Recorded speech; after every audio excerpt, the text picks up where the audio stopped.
വിവിധ ആവശ്യങ്ങൾക്കായി എത്തുന്ന ആളുകൾക്ക് പ്രാഥമിക കർമ്മങ്ങൾ പോലും നടത്താൻ കഴിയാത്ത ഒരു പഞ്ചായത്ത് വക ഷോപ്പിംഗ് കോംപ്ലക്സ് ഉണ്ട് കാസർഗോഡ് ബദിയടുക്കയിൽ. 30 വർഷം പഴക്കമുള്ള ഈ കെട്ടിടത്തിൽ കുടിവെള്ളം കിട്ടില്ല. നിർമ്മിച്ച ശൗചാലയമാകട്ടെ തുറന്നു നൽകിയിട്ടുമില്ല.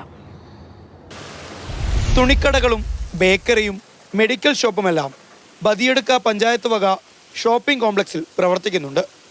ഇവരിൽ നിന്നെല്ലാം പഞ്ചായത്ത് മാസവാടക കൃത്യമായി വാങ്ങുന്നുമുണ്ട്.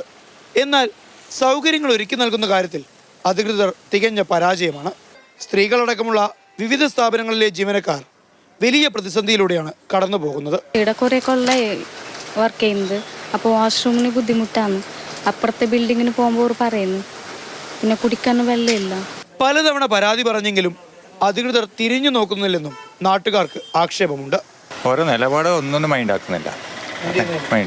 10-30 വർഷമായിട്ട് ഈ ബിൽഡിങ്ങിൽ ഒരു ബാത്റൂമിന്റെ വ്യവസ്ഥയല്ല. അതൊന്ന് അനുവദിച്ചേർന്നത് പഞ്ചായത്തിനോട് അഭ്യർത്ഥിക്കണം.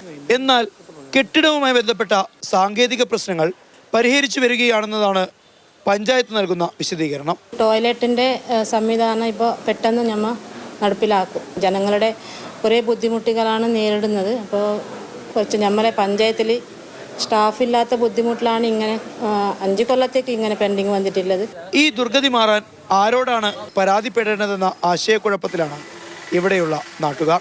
പുതുതായി നിർമ്മിക്കുന്ന എല്ലാ കെട്ടിടങ്ങൾക്കും ആദ്യമായി ഫിറ്റ്നസ് സർട്ടിഫിക്കറ്റ് നൽകുക അതാത് തദ്ദേശ സ്ഥാപനങ്ങളാണ്. എന്നാൽ ബദിയടുക്ക ഗ്രാമപഞ്ചായത്ത് നിർമ്മിച്ചു നൽകിയ കെട്ടിടത്തിലെ വാടകക്കാരാണ് ഇപ്പോഴീ ദുർഗതി നേരിടുന്നത്. ബദിയടുക്കയിൽ നിന്നും സാരംഗ് സുരേഷ്, മാതൃഭൂമി ന്യൂസ്.